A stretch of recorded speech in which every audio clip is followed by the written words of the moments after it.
Ladies and gentlemen, have you ever felt like there's an invisible force field surrounding your dreams, keeping success just out of reach no matter how hard you try?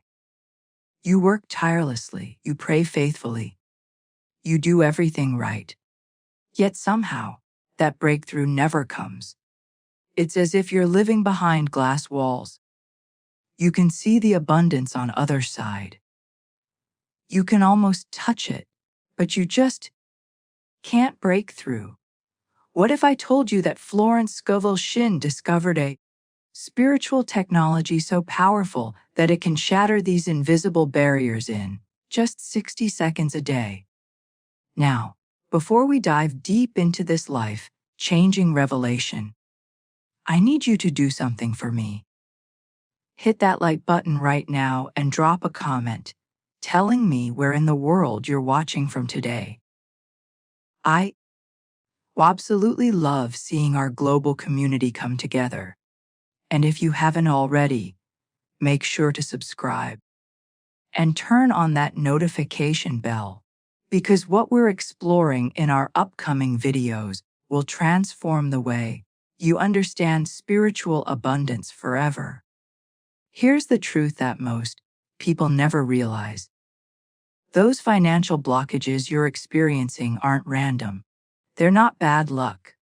They're not even about your circumstances. Has this ever happened to you? You get close to a major opportunity and suddenly, everything falls apart at the last moment. A business deal collapses. A promotion goes to someone less qualified. Money comes in, but it flows right back out just as quickly. It's like fighting an opponent you can't see, wrestling with chains you can't touch. Florence Scovel Shinn called this phenomenon spiritual warfare. And she understood something profound that changes everything. These invisible walls are created and sustained by something most people never address. They're held in place by energy, by consciousness, by ancient patterns that live in the unseen realm. And here's what might surprise you. These barriers aren't nearly as solid as they appear. In fact, they're more like holograms than concrete walls. Stay with me here, because this is where it gets fascinating. What Scovel Shinn discovered was that most people are trying to climb over these walls, tunnel under them, or break through them with force. But there's a completely different approach, one that doesn't require years of struggle or endless effort. It requires a shift in consciousness so radical that the walls simply dissolve. And the key to this shift, a 60-second declaration that rewires your spiritual frequency and aligns you with a force more powerful than any blockage could ever be. But this isn't just about repeating words. This is about becoming what Scovel Shinn called a blockage breaker. Someone who understands that these invisible prisons only have the power we give them. What you're about to discover in this teaching might challenge everything you thought you knew about prayer manifestation and spiritual breakthrough. Because the moment you truly grasp this principle, the moment you step into this identity, something extraordinary happens. What's happening right now is bigger than just your individual breakthrough. There's a shift occurring in the collective consciousness, a spiritual awakening that's pulling together people who are tired of living small, tired of watching their potential waste away behind invisible barriers.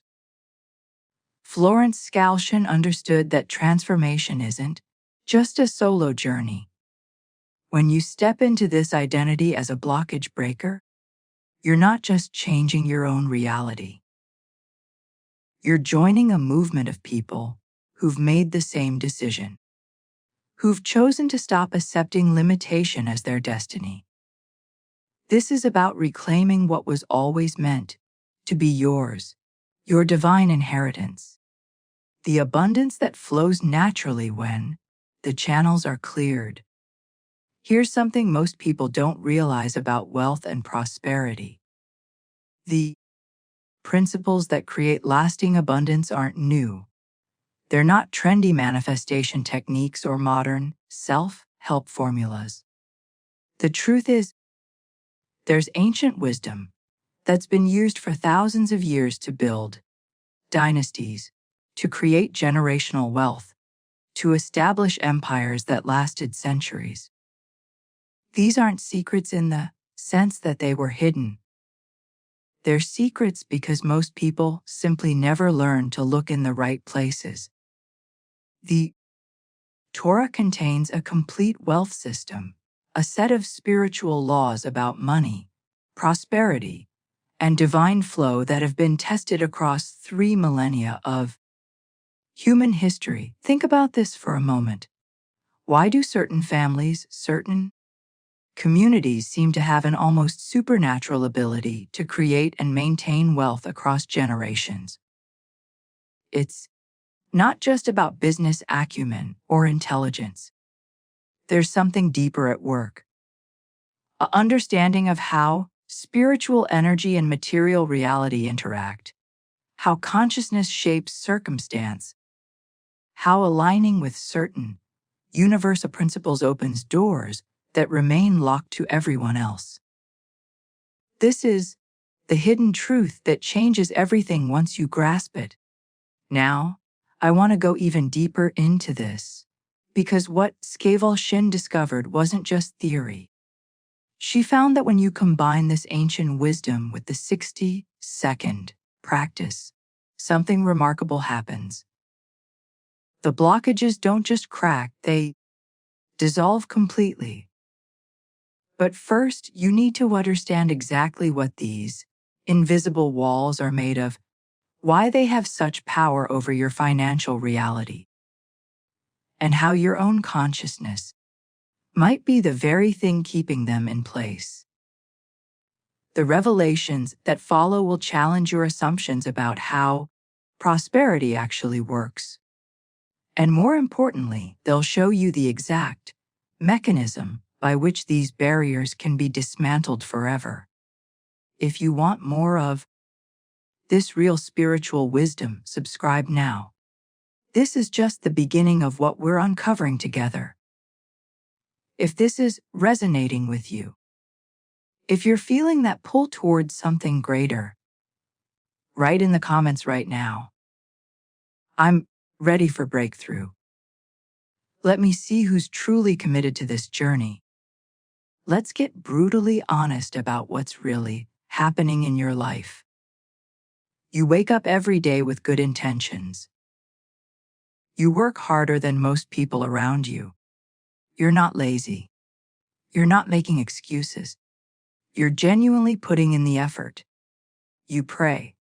You're a good person. You try to do the right things. And yet, there's this maddening pattern that keeps repeating itself. You get close to something significant.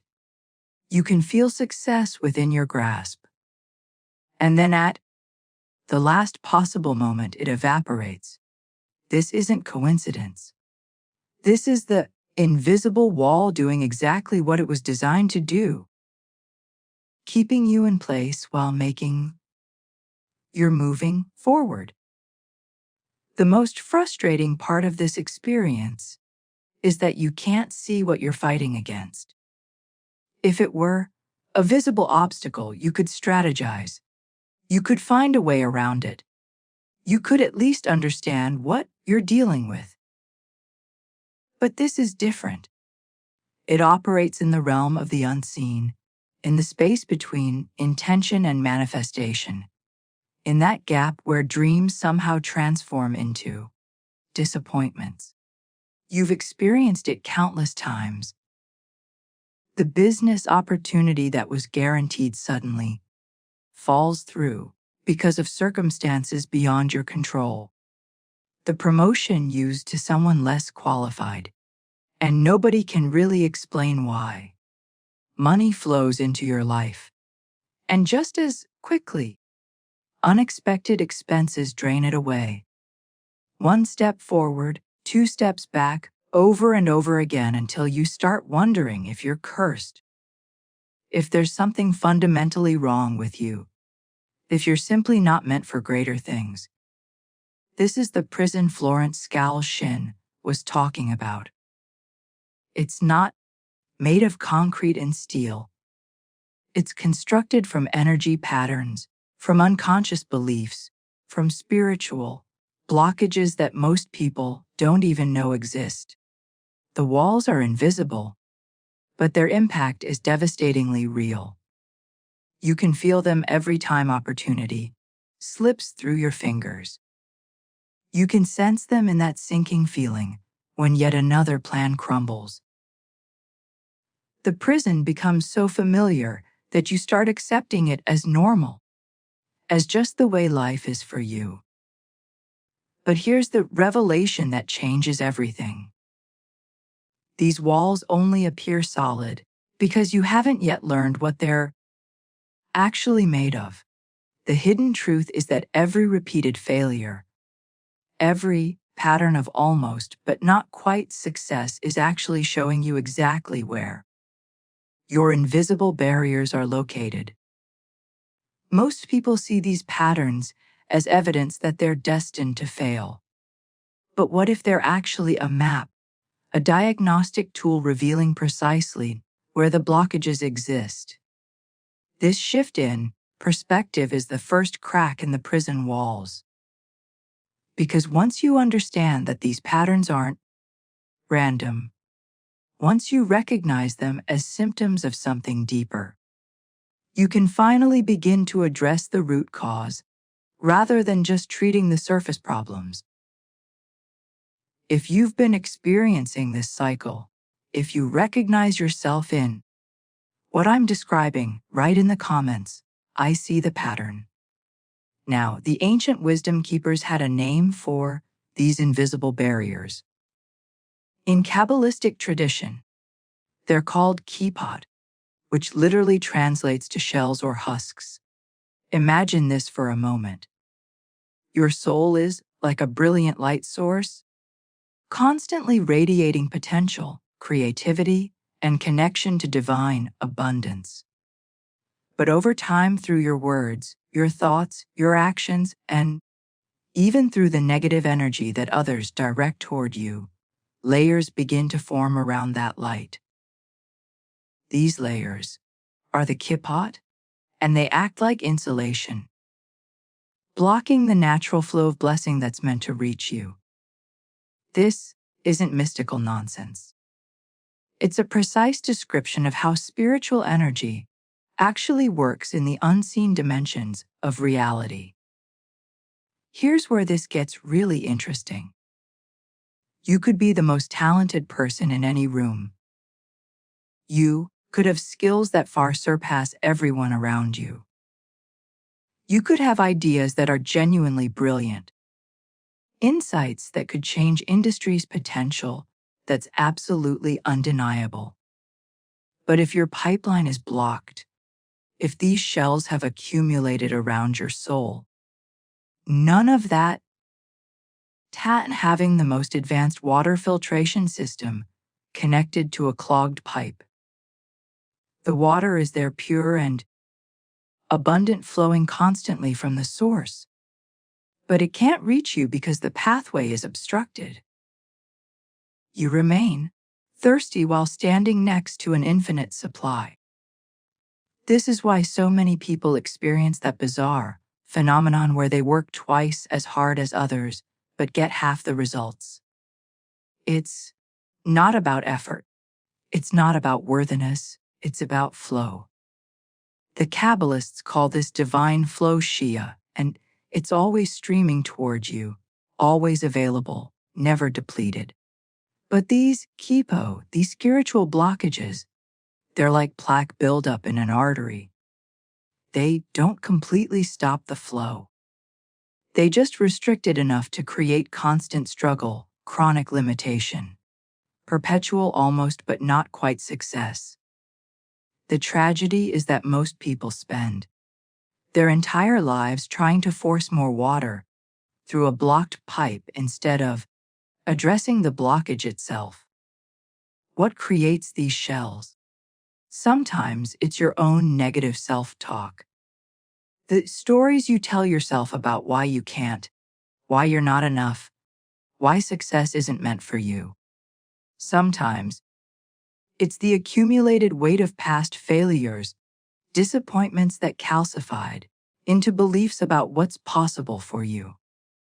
Sometimes it's the jealousy, criticism, or doubt that others project onto you.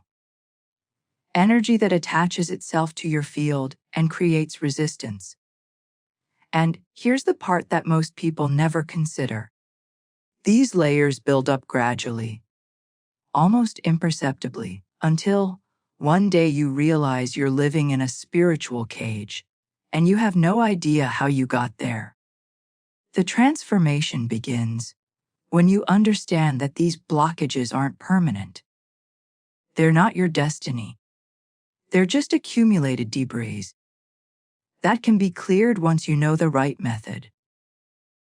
If this explanation is clicking for you, drop in the comments, clear the pipeline. There's a particular kind of suffering that comes from living with these blockages. And it's worse than obvious failure. It's the quiet desperation of knowing deep in your bones that you were designed for something greater, yet being unable to break through to it. You see, Neo, wake up each morning with gnawing feeling that your life is smaller than it should be, that your impact is muted, that your gifts are dying inside you unused. This isn't dramatic tragedy.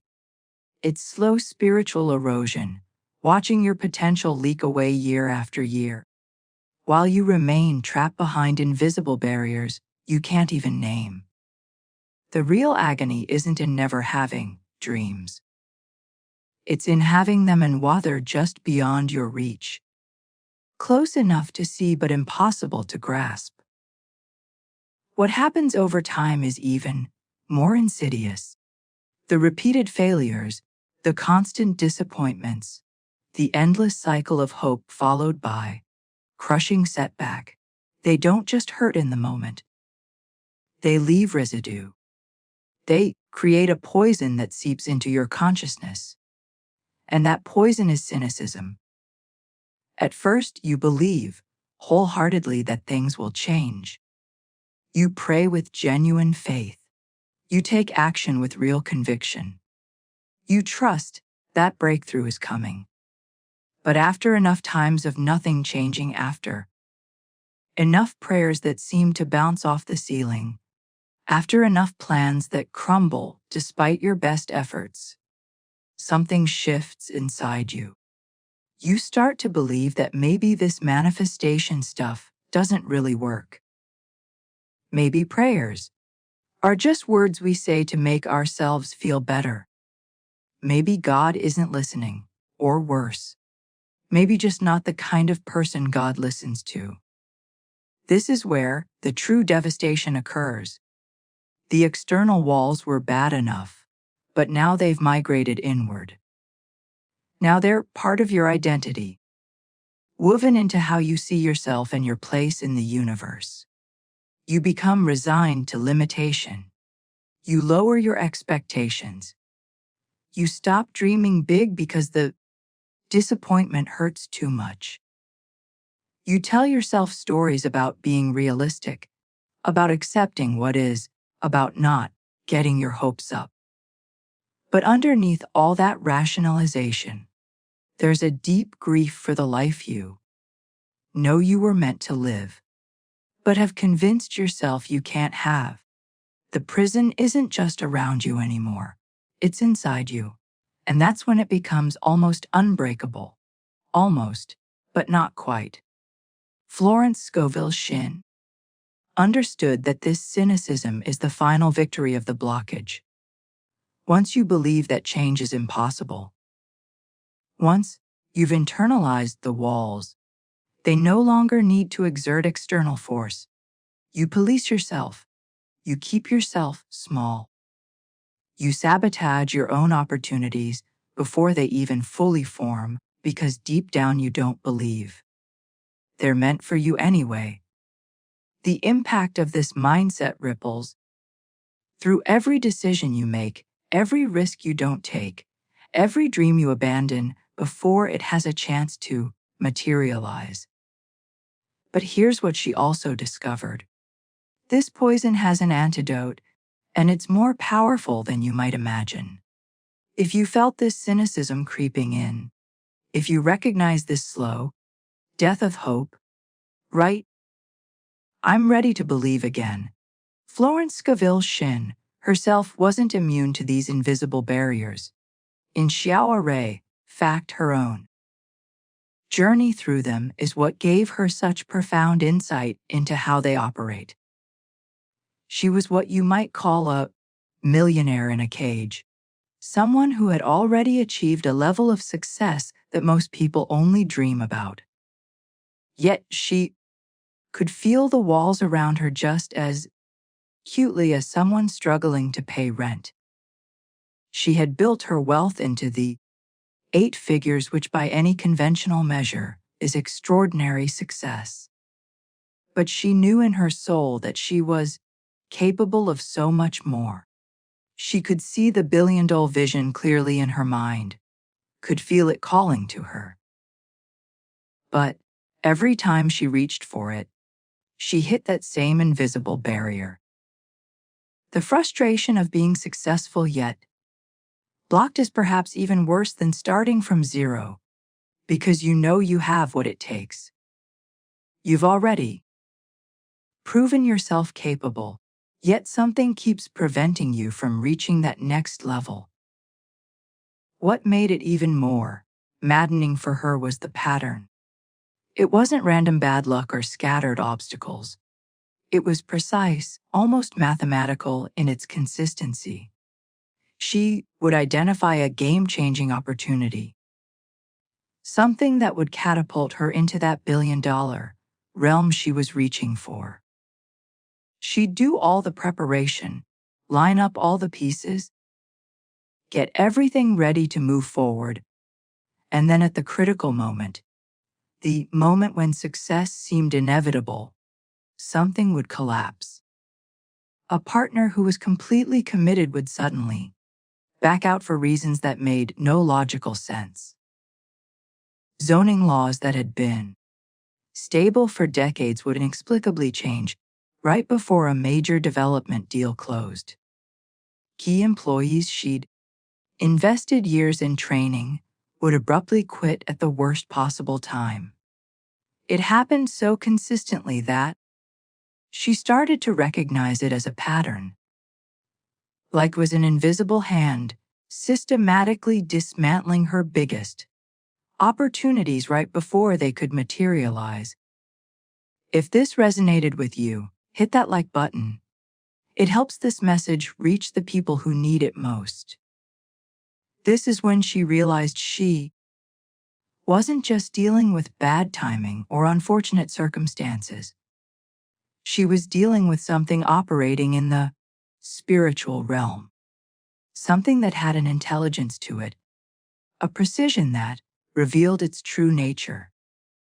The blockages weren't random. They were targeting her weakest points, her moments of maximum vulnerability, the exact instances when breakthrough was within grasp. That recognition was both devastating and liberating, because once you understand you're dealing with a spiritual phenomenon rather than just material obstacles, you can finally address it at the right level. You stop trying to fix the surface problems and start working on the root cause. The impact of this revelation transformed how she approached everything.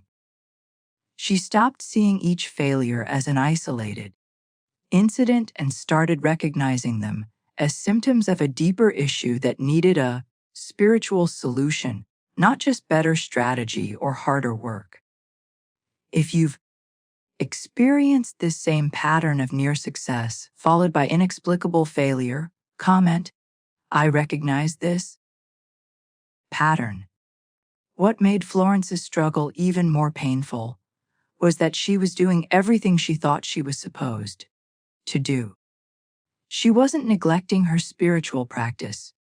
She was praying daily, studying sacred texts, giving generously to charity, trying to live with integrity and purpose. By every external measure, she was doing it right. Yet the walls remained. The blockages persisted. The pattern of near success followed by collapse continue with relentless precision. This created a particular kind of torment, the feeling of being a spiritual failure. She started questioning everything. Was God ignoring her? Was there something fundamentally wrong with her soul? Had she done something in a past life that cursed her to live forever in the shadow of her own potential? These thoughts are corrosive. They eat away at your sense of worthiness, your connection to the divine, your belief that you're meant for the abundance you desire. There's a special kind of desperation that comes from trying everything and having nothing work. You read the books, you follow the teachers, you implement the strategies, you maintain the practices, and still nothing breaks through. You start to feel like the universe is playing a cruel joke on you, dangling success just close enough to keep you hoping, but never close enough to actually grasp. That was Florence's reality for longer than she cares to remember, until a single encounter changed everything and revealed the hidden key she'd been searching for all along. The breakthrough came in the form of ancient wisdom, but presented in a way she'd never understood before. The prayer that would ultimately shatter her walls came from the Shema Israel, which is the most foundational declaration in all of Judaism. Words that have been spoken for thousands of years by millions of people. But what Florence discovered was a specific way of using these words, a particular consciousness and intention that transformed them from a religious recitation into a spiritual weapon of extraordinary power. The prayer itself is deceptively simple. Shema Israel Adonai Elohu Adonai, which translates to Hear, O Israel, the Lord is our God. The Lord is one. But it's the second part that contains the explosive force for breakthrough. Bishmashem Hakar, which means in the name of God, everything is possible. These words, when understood correctly and spoken with the right awareness, don't just express hope or wishful thinking. They declare a fundamental truth about the nature of reality itself. A truth that directly contradicts the illusion of limitation that keeps most people trapped. The journey from seeing these as religious words to understanding them as a technology for dissolving spiritual blockages is what we're about to explore. Because once you grasp what's actually happening when you speak this prayer with true consciousness, your entire relationship with limitation transforms. If you're ready to discover how this ancient formula actually works, type "Show me the way." The genius of this prayer lies in its two-part structure, and understanding how these parts work together is what makes it so devastatingly effective against spiritual blockages.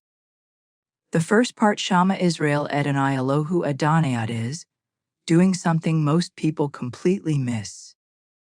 When you declare that the Lord is one, that there is only one power in the universe, you're not just making a theological statement. You're performing a radical act of consciousness realignment. Think about how you actually live your life on a daily basis. You give power to your boss, to the economy, to your past failures, to your current limitations, to the opinions of critics, to the spiritual blockages themselves. You unconsciously treat all these things as if they have independent power, as if they can determine your reality, regardless of what the divine wants for you. But when you speak this declaration with true awareness, you're withdrawing all that power you've been giving away and returning it to its rightful source. You're saying that your boss doesn't have ultimate power over your financial future. The economy doesn't determine your abundance. Your past doesn't define your potential. And those invisible walls have no authority over your destiny. There is only one power, and everything else is just an appearance. A temporary circumstance, a condition that exists only because you've been sustaining it with your belief and attention. This realignment is the foundation, the ground zero of transformation. Because until you truly grasp that God is the only real power, you'll keep fighting battles on the wrong battlefield. Now, here's where it gets absolutely revolutionary.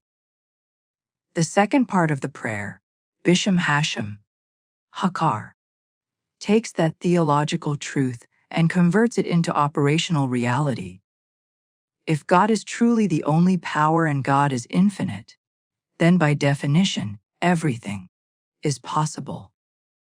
Not some things, not the things you think are realistic. Everything.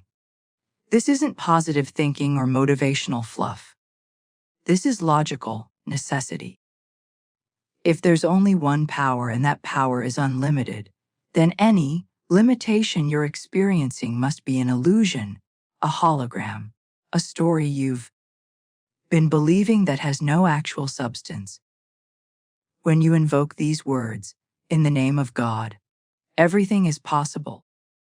You're wielding what Florence Scovel Shinn called the master key. You're not asking permission. You're not begging for mercy. You're declaring the truth of ultimate reality and commanding that illusion to dissolve in the face of that truth. The blockages, the walls, the limitations, they can't withstand this declaration because they have no foundation in actual reality. They only exist in the realm of false belief. This is the hidden mechanism behind every miracle, every breakthrough, every impossible situation that suddenly resolves itself. The consciousness shifts from limitation to infinite possibility, and reality has no choice but to reorganize itself around that new frequency. If this is starting to click for you, write in the comments. Everything is possible. What happens when you truly internalize this? Understanding is profound. When you stand in front of that financial blockage, that health crisis, that relationship obstacle, that business failure, and you speak this prayer with full consciousness, you're doing something most people never do. You're calling the bluff.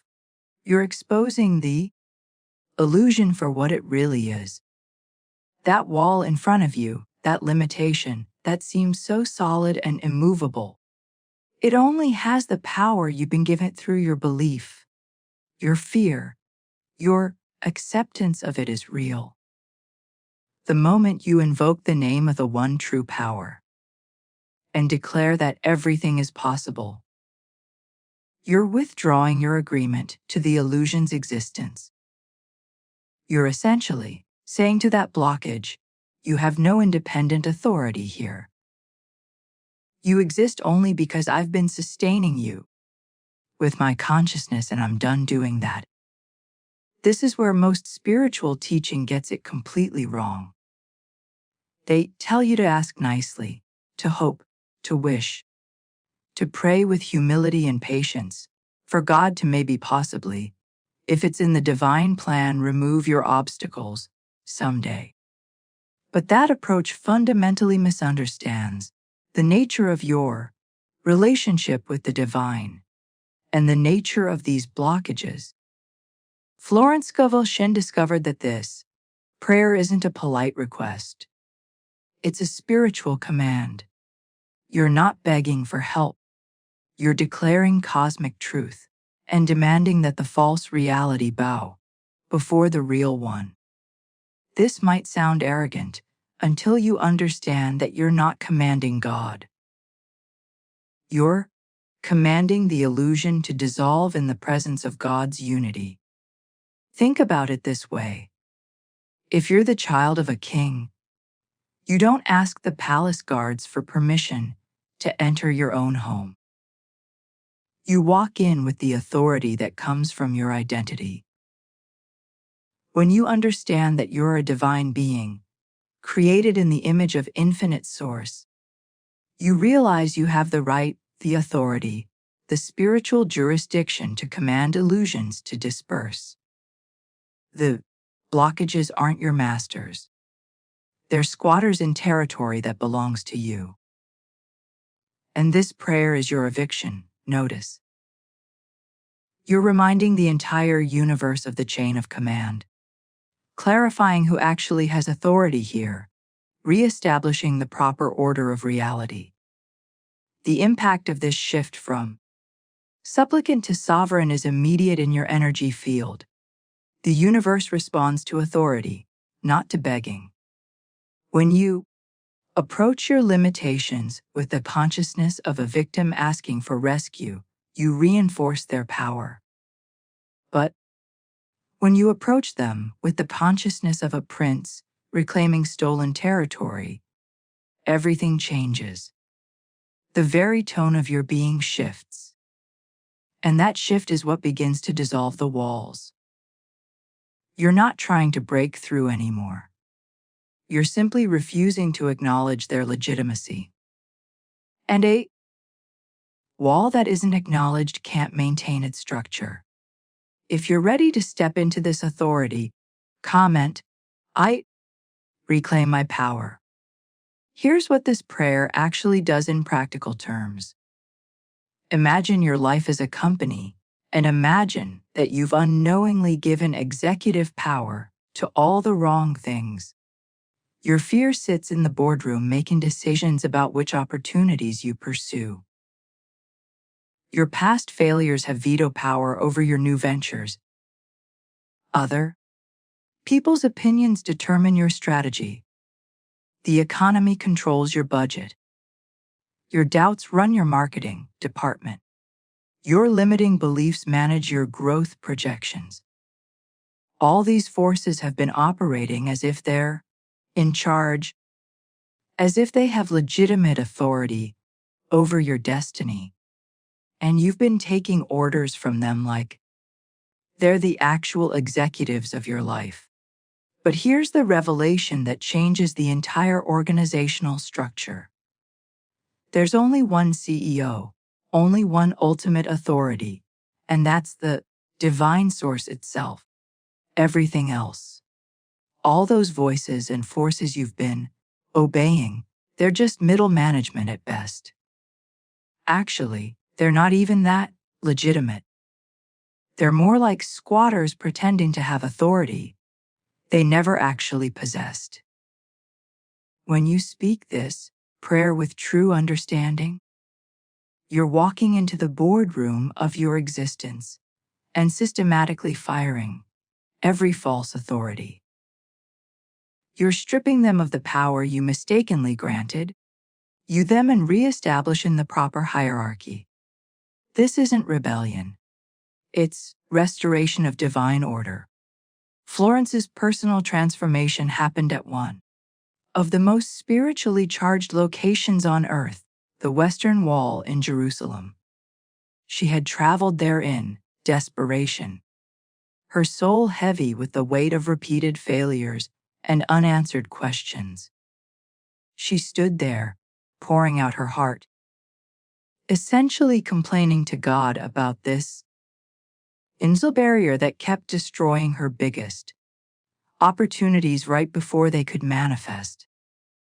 And then something extraordinary happened. She felt a hand on her shoulder and turned to find an elderly rabbi with a white beard, the kind of figure who seems to appear in your life exactly when you need wisdom you can't find anywhere else. What he told her was so counterintuitive that it took her a moment to process it. He said, "You're fighting the wall. Stop fighting it. Deny its existence." This wasn't about positive thinking or pretending problems don't exist. It was about recognizing the fundamental nature of these barriers. Fighting them gives them substance, treats them as real, opponents worthy of your energy and attention. But denying their existence, understanding them as illusions with no legitimate power, that's what dissolves them. He then taught her the prayer, but more importantly, he taught her the consciousness with which to speak it. He said, "Say this as a prince, not as a beggar." A prince doesn't ask permission to enter his father's palace. That distinction between prince consciousness and beggar consciousness is everything. Because the same words spoken from different states of being create entirely different realities. If you're feeling this shift happening in your understanding, right? I am a prince. The prince mindset is everything. And it's probably the most misunderstood aspect of spiritual practice. Most people approach prayer and manifestation from a position of lack, of neediness, of hoping that maybe if they ask nicely enough, if they're good enough, if they prove themselves worthy enough, then perhaps the universe will grant them what they're asking for. That's beggar consciousness. A beggar stands outside the palace gates, hoping for scraps, grateful for whatever crumbs might fall their way, believing they have no inherent right to abundance. But a prince operates from an entirely different reality. A prince doesn't stand at the gate wondering if he's allowed inside, doesn't question whether he belongs, doesn't ask permission to access what is already his birthright. He simply walks in because he knows who he is and whose child he is. This isn't about arrogance or entitlement in the ego sense. It's about recognizing your true spiritual identity. You are not a beggar in the universe. You are a divine being created the image of infinite source with all the rights and privileges that come with that identity. When you speak this prayer from Prince consciousness, you're not hoping God might help you. You're declaring the truth of who you are and commanding the illusions to disperse in the presence of that truth. The energy is completely different. The frequency is completely different, and the universe responds to that difference immediately. This shift from beggar to prince is what transforms the prayer from wishful words into a weapon that actually dissolves spiritual blockages. But here's what Florence wants you to understand, because this is where most people give up right before their breakthrough. When she returned from Jerusalem and began practicing this prayer every single morning, nothing happened for weeks. The deal she was working on still fell through. The patterns of last-minute failures continued. The frustrations didn't magically disappear on day 3 or even day 10. For the first few weeks, her external reality looked exactly the same as it had before she learned the prayer. This is the critical testing period that separates those who experienced transformation from those who abandoned the practice right before it would have worked. The temptation during this period is overwhelming. Your rational mind starts saying, "See, I knew this wouldn't work.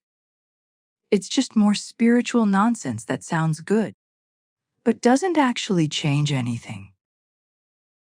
The cynicism that had been poisoning your consciousness tries to reassert itself, tries to convince you that you were foolish to believe things could be different. But what's actually happening during those first weeks isn't nothing. The prayer is working beneath the surface, dissolving the layers of blockage, clearing the spiritual plaque from your pipeline, realigning your consciousness with truth. The external circumstances are the last things to shift, because they're just reflections of your internal state. If you give up during this period, you're like someone who plants a seed, waters it for 2 weeks, sees nothing sprouting above ground, and concludes that gardening doesn't work. If you're in that testing period right now, type "I trust the process." Then in the 5th week, something shifted. Florence had a negotiation scheduled for a massive piece of land, the kind of deal that could genuinely change the trajectory of her entire enterprise. But by all rational measures, this deal was dead. The sellers had dug in their heels. They weren't budging on price or terms, and her own lawyers and advisors were telling her to walk away, to cut her losses and move on to something more realistic. The old Florence would have either forced the issue through sheer willpower and aggressive negotiation, or she would have reluctantly accepted defeat. But something was different this particular morning. She had done her 60-second prayer practice as usual, speaking the words with the prince, consciousness she'd been cultivating, and afterward she felt something she'd never experienced before in a high-stakes business situation. It was a profound calm, an unshakable certainty that had nothing to do with the external facts of the deal. The circumstances hadn't changed. The sellers were still resistant. The number still didn't make conventional sense. But inside her there was this rock-solid knowing that the wall wasn't real. She could feel the truth of the prayer in her bones, could sense that she was finally operating from the different frequency than she'd been stuck in for years. When she walked into that final meeting, her entire approach was transformed. She didn't negotiate. She didn't try to convince or cajole or make logical arguments about why they should accept her offer. Instead, she simply stated with quiet authority, "In the name of God, this deal will happen, and it will be a blessing for everyone involved." The words came out of her mouth, not as a wish or a hope, but as a declaration of what was already true in the spiritual realm and was now manifesting in the physical. The impact on the room was immediate and palpable. The energy shifted so dramatically that everyone present could feel it, even if they couldn't articulate what had just happened. The sellers, who moments before had been absolutely immovable, suddenly looked at each other with an expression Florence had never seen in any negotiation. It wasn't that they'd been convinced by superior arguments or worn down by pressure. Something deeper had shifted in them. Some resistance had simply evaporated without anyone being able to explain why. They agreed to her original terms on the spot, the exact offer they had been categorically refusing for weeks. No counteroffer, no haggling, just complete agreement. Florence's lawyers were stunned.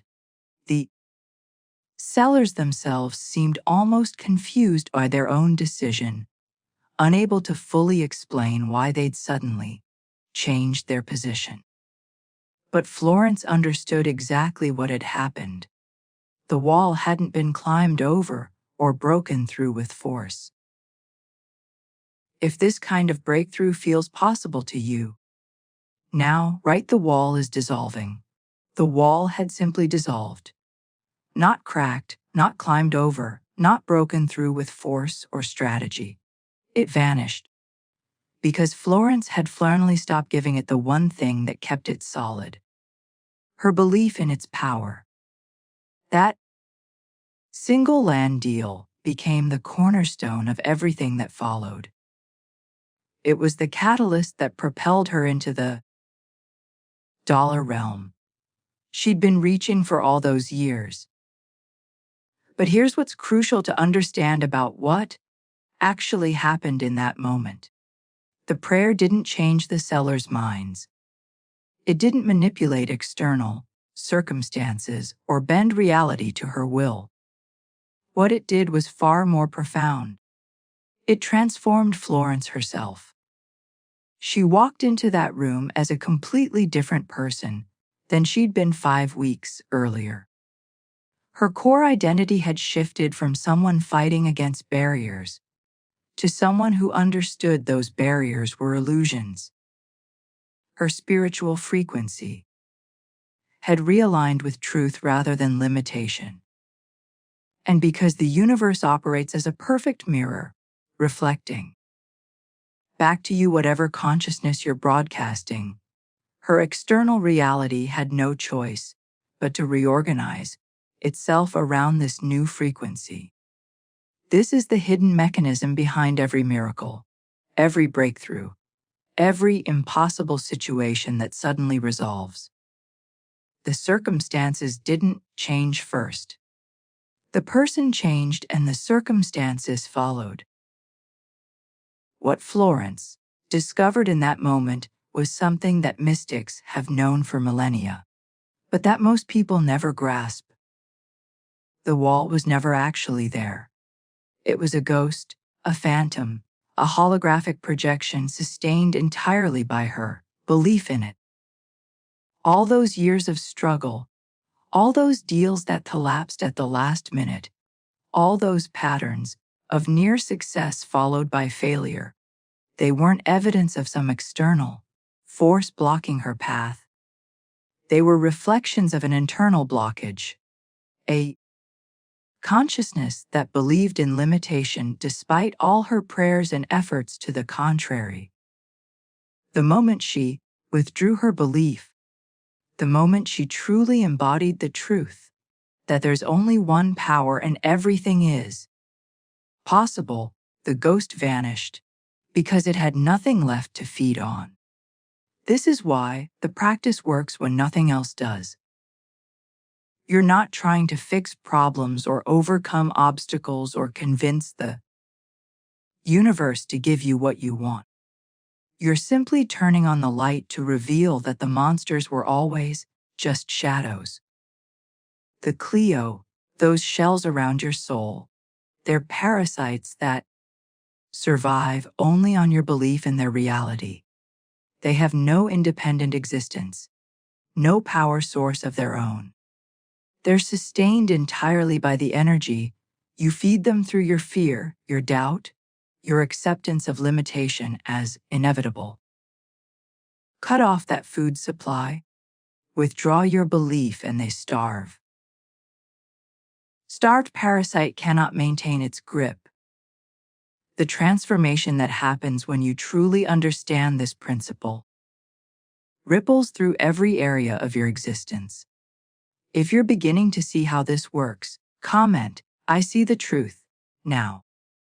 Think about being a child afraid of monsters in your bedroom.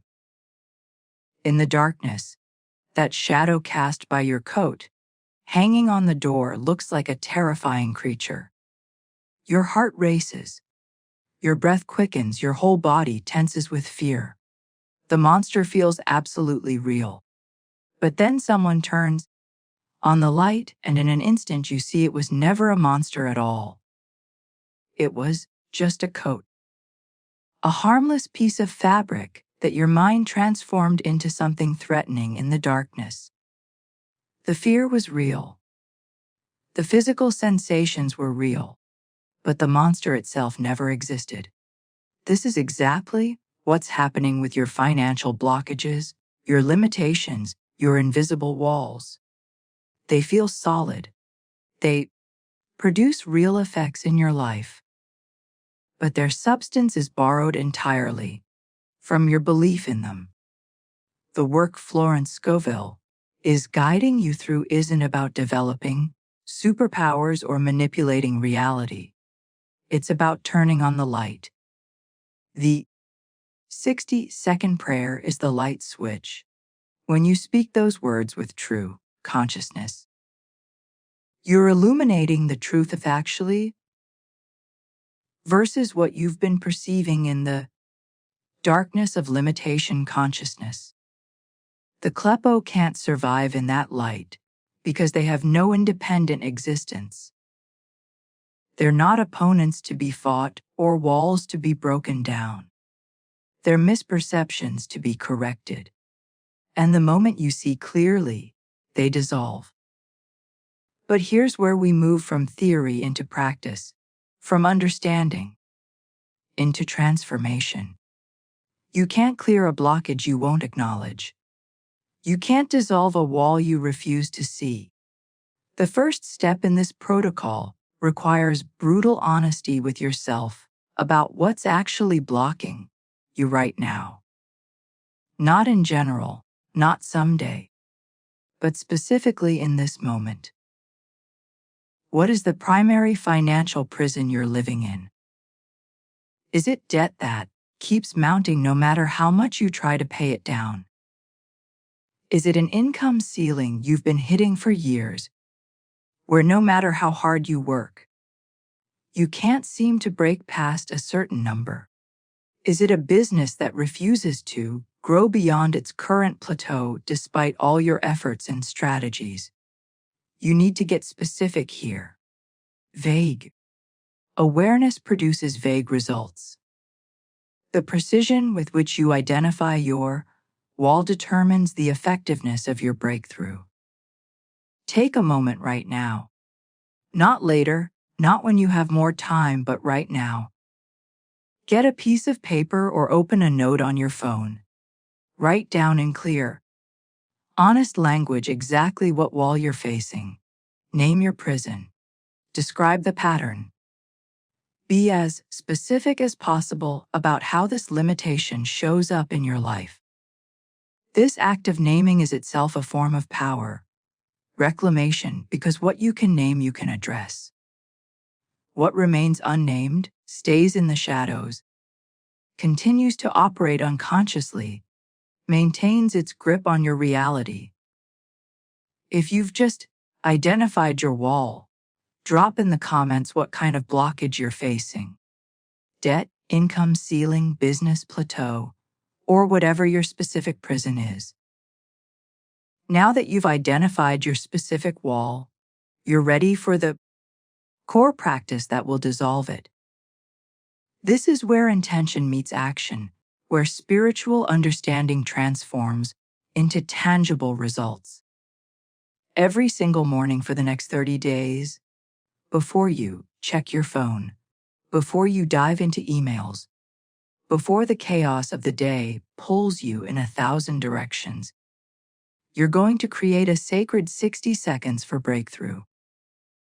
Find a quiet space where you won't be interrupted. Close your eyes.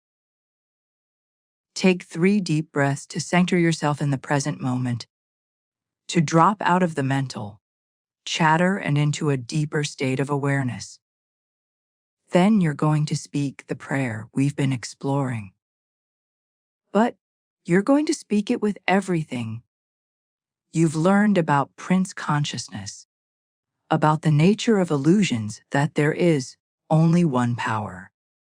Shema Israel, Adonai Elohu, Adonai, Bashem Hashem Hakar. As you repeat these words for 60 seconds, you're simultaneously holding a very specific visualization in your mind. You're seeing that wall you identified, that specific limitation you named, and you're watching it turn to dust. Not crumbling slowly, not chipping away bit by bit, but dissolving instantly in the presence of truth like a shadow vanishes when light floods the room. Feel the reality of God's oneness permeating your entire being. Feel the certainty that everything is possible. This isn't wishful thinking. This is you aligning with what's actually true at the deepest level of reality. You're not trying to convince yourself or force belief. You're simply allowing yourself to resonate with truth that exists whether you acknowledge it or not.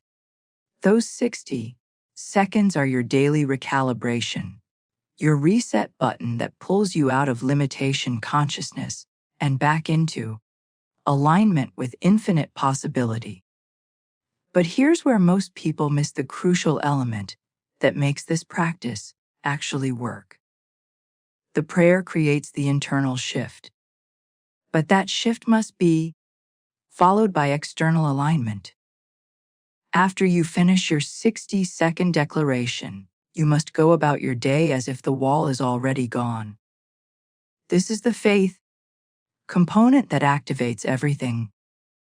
You can't pray like a prince and then spend the rest of your day acting like a beggar. Your actions must match your declaration. Your decisions must reflect your new consciousness. Your choices must demonstrate that you truly believe what you just declared.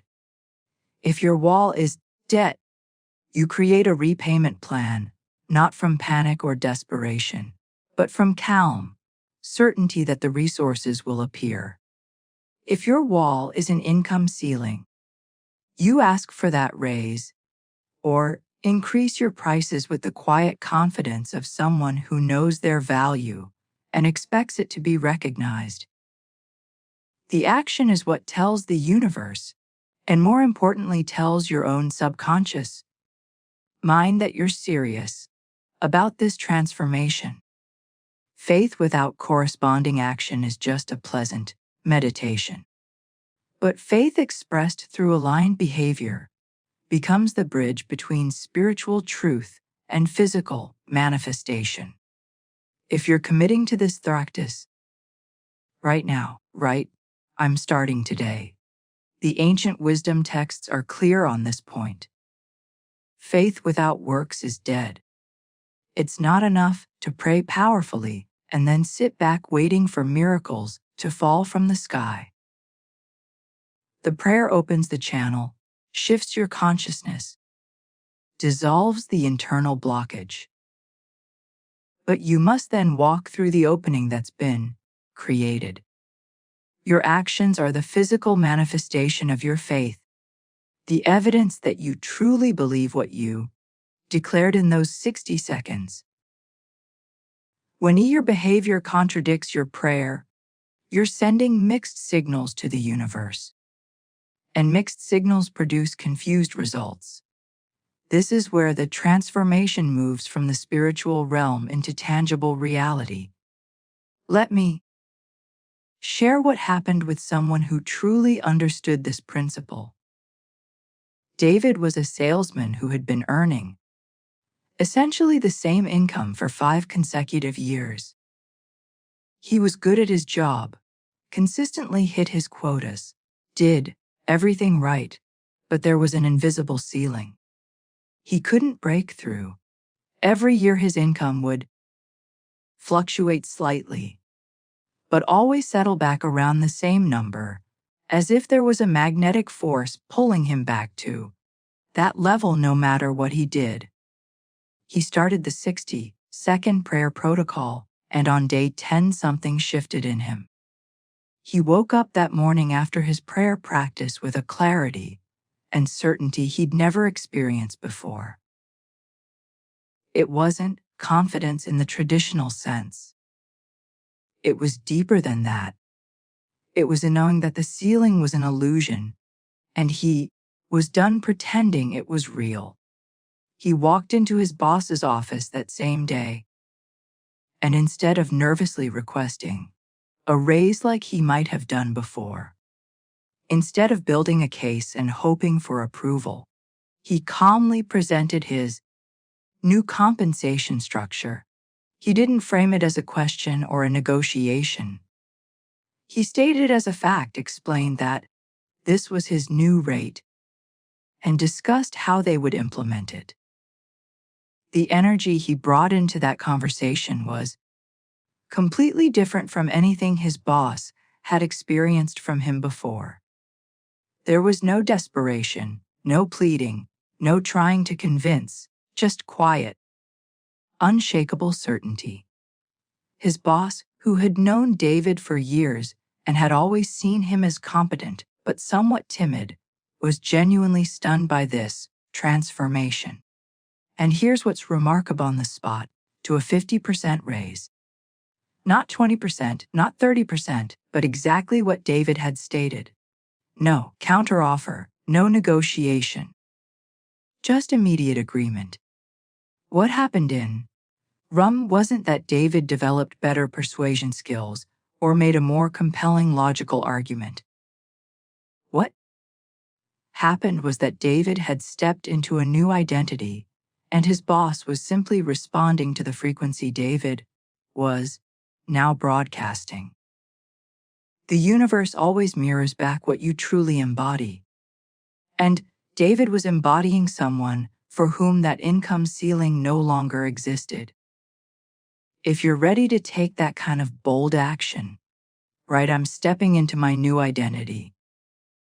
Then there's Sarah, whose story shows how this principle works, even when the stakes feel terrifying. She had been running a small online business for years, and it had plateaued at a frustrating level. She was making enough to survive, but not enough to truly thrive. And every strategy she tried to grow seemed hid that same invisible resistance. After starting the prayer protocol, something remarkable happened on day 22. She had an idea for a completely new product line, something bold and different from anything she'd done before. The old Sarah would have dismissed it immediately as too risky, too expensive, too far outside her comfort zone. But the Sarah who had been practicing this prayer for 3 weeks was operating from a different consciousness. She felt this internal knowing that the wall of stagnation was dissolving, and she needed to act in alignment with that truth. So she did something that terrified her. She took out a loan to invest in this new product line despite having no clear plan for how she'd repay it if things didn't work out. This wasn't reckless gambling. It was faith expressed through action. She was acting as if the limitation no longer existed, betting everything on the truth she'd been declaring every morning. The product line launched, and within weeks it went viral.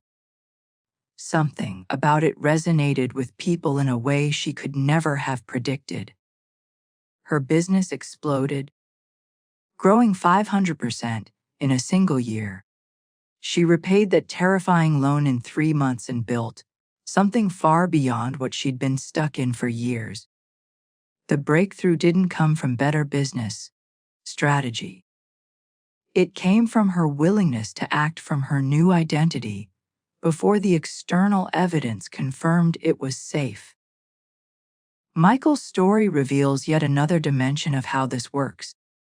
He was drowning in credit card debt, the kind that keeps you awake at night, that creates constant anxiety about every expense. For years, he couldn't even look at his bills without feeling sick. He started the protocol and something shifted in him. For the first time, he actually created a budget, faced his numbers with courage instead of avoidance, and called his credit card companies to negotiate lower interest rates. These weren't superhuman actions. They were just things he'd been too paralyzed by shame and fear to do before. 3 months into his practice, something extraordinary happened. He received notification of an inheritance from a distant relative he barely knew, someone he hadn't spoken to in decades. The amount was eerily precise, exactly what he needed to completely eliminate his credit card debt.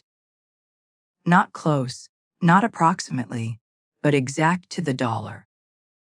The prayer hadn't just dissolved his internal blocks around money. It had cleared the channel for an external solution that was apparently waiting to manifest the moment he was ready to receive it. If these stories are igniting hope in you, write "My breakthrough is coming." What Florence Scovel Shinn discovered as her practice deepened was that this prayer becomes exponentially more powerful when you expand your focus beyond your own limitations. Once you've experienced breakthrough in your own life, once you've seen your walls dissolve, there's a natural evolution that happens. You start to see the invisible prisons other people are living in. You notice the blockages affecting your friends, your family members, your community. And here's where the practice takes on a dimension that most people never discover. You can use this same 60-second prayer on behalf of others who are struggling. The ancient Kabbalistic wisdom teaches something profound about intercession. When you pray for someone else's breakthrough, when you use your spiritual energy to help dissolve another person's walls, you're actually answered first. This isn't selfishness masquerading as altruism. It's a fundamental principle of how spiritual energy flows. By becoming a channel for blessing rather than just a recipient, you align yourself with the same frequency that God operates on. You're no longer just consuming miracles, you're distributing them. And the universe always gives more supply to its best distributors. When you pray for your friend's financial struggle, for your family member's health crisis, for your community's collective challenges, you're accelerating your own transformation while serving others. Now, I know what some of you are thinking, because this objection comes up every time someone encounters teaching this powerful. It sounds like magic. It feels too simple, too direct, maybe even manipulative. Let me address this head on because it's crucial you understand what's actually happening here. This is not magic in any sense of that word. Magic implies manipulating reality, bending the universe to your will through secret formulas or supernatural tricks. That's not what's occurring with this practice. What Florence Scovel Shinn is teaching you is spiritual physics, the fundamental laws of how consciousness and reality interact. When you declare that God is one, you're not casting a spell. You're aligning with the deepest truth of existence. When you state that everything is possible, you're not trying to force the universe into compliance. You're removing the static, the interference, the spiritual plaque that's been blocking a signal that's already broadcasting. Think of it like tuning a radio. The music is always there, transmitted constantly from the station. But if your receiver is full of static, if it's not properly aligned with the frequency, you can't hear it. This prayer is the tuning mechanism that clears your receiver and locks onto the frequency of divine abundance that's perpetually available. The transformation that happens isn't about gaining power over reality. It's about removing the false beliefs that have been distorting your perception of what's already true. If this distinction makes sense to you, comment. It's physics, not magic. Another objection that comes up frequently is about the Hebrew language itself. People worry that because they don't speak Hebrew, because they can't pronounce these ancient words correctly, maybe the prayer won't work for them. Let me put that concern to rest immediately. The power is not in perfect pronunciation. It's not in the specific sounds of the Hebrew syllables. Though there is Something beautiful about using the original language. The real power is in the intention, in the consciousness you bring to the words, in the depth of understanding behind what you're declaring. If you speak this prayer in English with absolute conviction, saying here, O Israel, the Lord is our God, the Lord is one. In the name of God, everything is possible. With your whole heart fully aligned with the truth of those words, it will activate the same spiritual mechanism. God doesn't only understand Hebrew. The divine source comprehends the language of consciousness, the frequency of sincere intention, the vibration of genuine faith. What matters is that your emotional center, that deep limbic system in your brain that processes feeling and meaning, is fully engaged. When your logical mind and your emotional being are coherent, when they're broadcasting the same message in unified harmony, that's when the breakthrough happens, regardless of which language you're using. The third objection is perhaps the most important one to address, because it's the one that keeps people from persisting long enough to see results. What if it doesn't work? What if I do this faithfully for 30 days and nothing changes? Here's the truth. That Florence Scovel Shinn once burned into your awareness: the prayer always works. Always. Without exception. The real question isn't whether the prayer works. It's whether you're working the prayer. Are you saying it with genuine conviction, or just going through the motions? Are you acting throughout your day as if it's already true?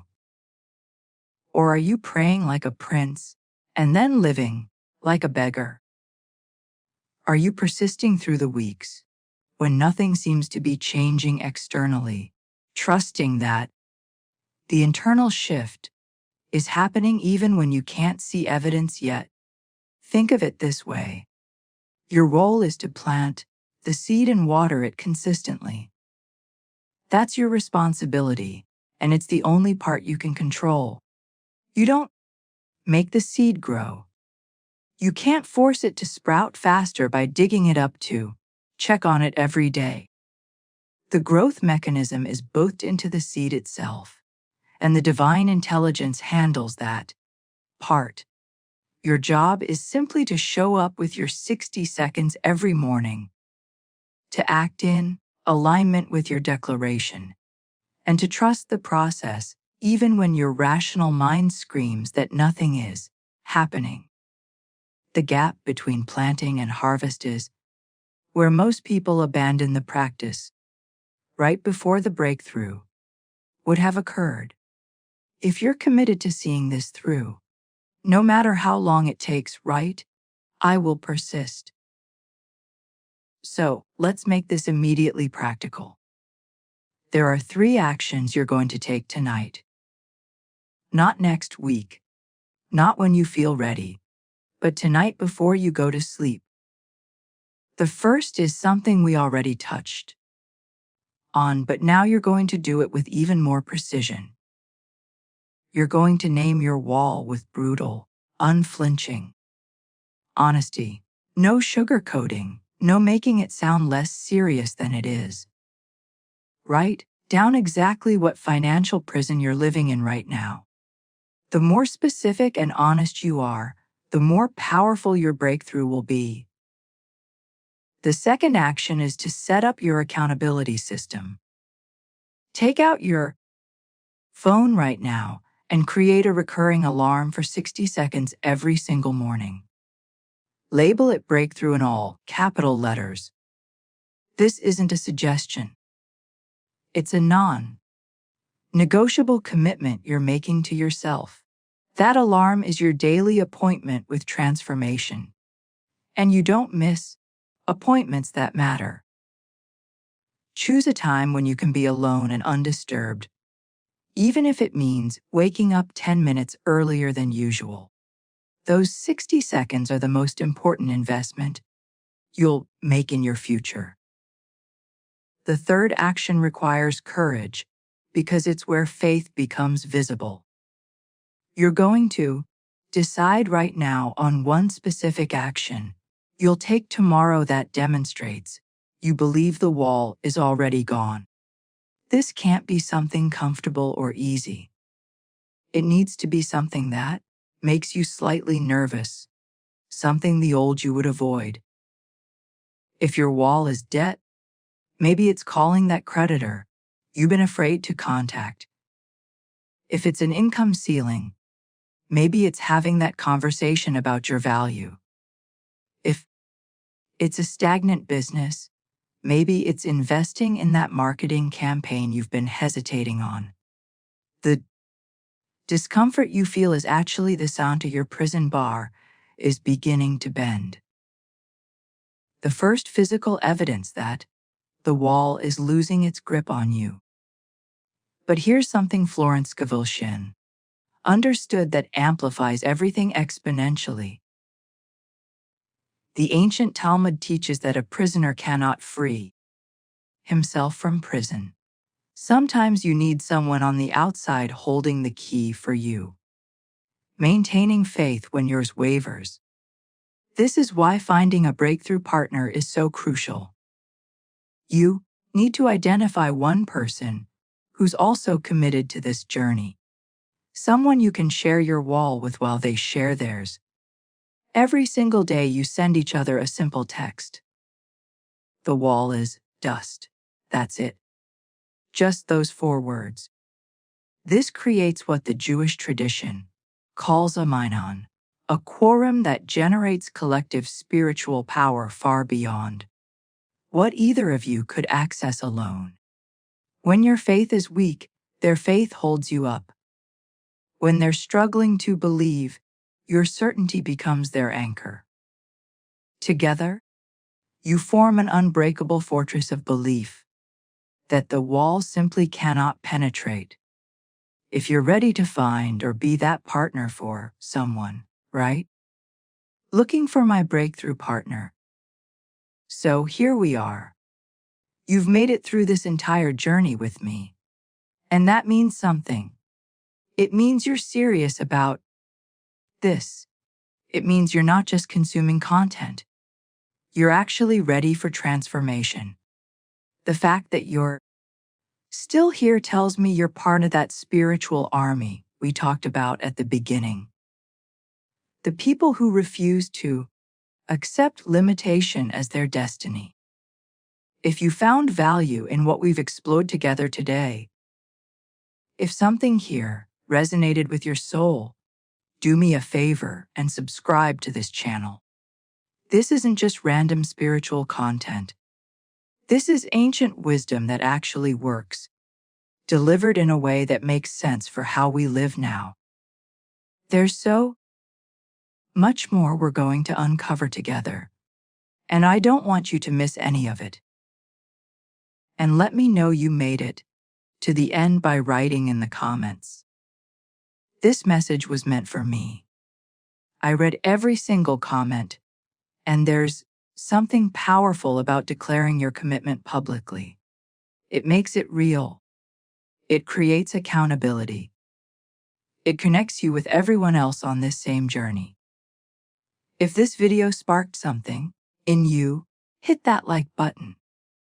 It helps this message reach more people who are ready for breakthrough, more souls who've been living behind invisible walls and need to know there's a way out. Before you go, there's another video I need you to watch. It goes even deeper into the practical mechanics of how this transformation unfolds in your daily life. You'll find it right here. Click on it and continue this journey with me. We're just getting started, and what comes next builds on everything you've learned today in ways that will surprise you. I'll see you in the next one. Thank you.